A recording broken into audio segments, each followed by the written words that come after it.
Barricades block the entrances to Rhodes University's campus. At midnight on Friday, students protesting fee hikes stopped vehicles from entering the grounds. I think more than anything, this stands a stand of principle, right? The principle is that fundamentally as students, we believe that education should be free. Education should not be something that we are kept up on, not based on our intellectual abilities, but based on your financial standing, right? It should not be how it works. It should be whoever is able and deserving gets in. So that's the first part, and and that's the principle stand. And what this actually is actually about, more than the individual institutions, it's about the national department, the national government fixing the issue, and hence it's a national shutdown. It's not just students at Rhodes are angry with Rhodes management, it's that nationally students are just angry. Violence has been minimal and protests kept on campus. Students congregated on the university's lawns to discuss their passage forward. We basically acknowledge the students' claims that higher education is underfunded, and we acknowledge the struggles that they go through. Particularly those students who aren't eligible for any financial aid at all. It's unrealistic to think that there can't be an increase, but obviously the aim is to keep it really, really low as we can. But just there is inflation. We have to give staff a cost of living increase. Until now, our minimum initial payment has been 50% of the fees.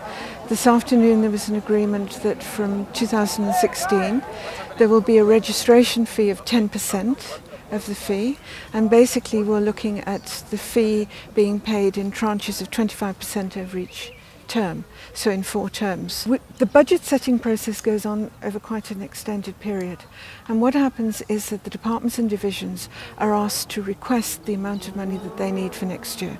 It's a budget which is negotiated. So at the moment we have the requests in, and we're in a deficit situation. So now what we do is we go back to the departments and the divisions and we say, you have to reduce your requests.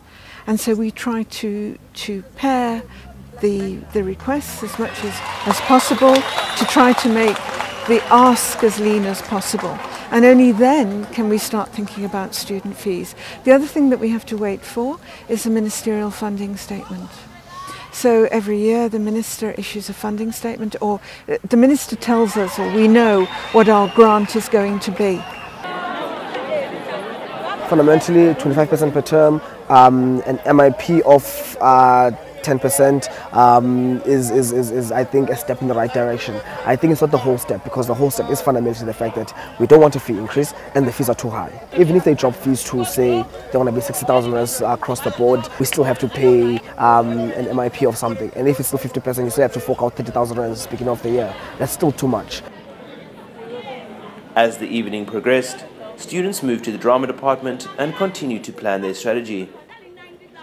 And so the hope is that by Wednesday there will be a resolution. And some of the vice chancellors have gone up to see Blade to figure out that they need money, and the students are actually saying that we need more money.